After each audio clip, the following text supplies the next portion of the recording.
तारक मंत्राला तारक मंत्रच असं का म्हणतात, कारण तो प्रत्येक नेगेटिव्ह सिच्युएशन मधून तारणारा मंत्र आहे.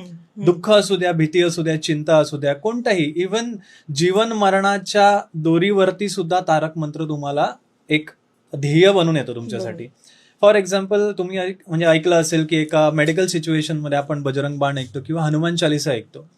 जर एखादा स्वामी भक्त असेल आणि त्याच्या बाजूला त्या मेडिकल इमर्जन्सीच्या सिच्युएशन मध्ये तारक मंत्र जर चालू असेल ना, तर तो त्याच्या विल पॉवरनेच जास्त रिकव्हर होऊ शकतो.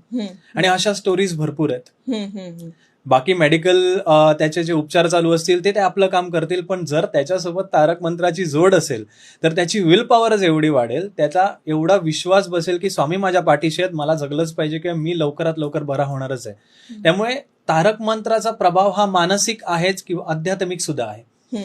मानसिक असं सांगू शकतो की ज्यावेळी आपण एखादा मंत्र जाप करतो, एक विशिष्ट पद्धतीने एक विशिष्ट साधन आहे जी मी फॉलो केल्याने मला खूप चांगले एक्सपिरियन्स आलेत त्याने, ती मी तुम्हाला सांगणारच आहे. पण ती ज्यावेळी साधना आपण तशा तऱ्हेने फॉलो करतो, 21 दिवसांची साधना आहे ती जर तशी फॉलो केली ना, तर ती एक ध्यानासारखंच काम करते.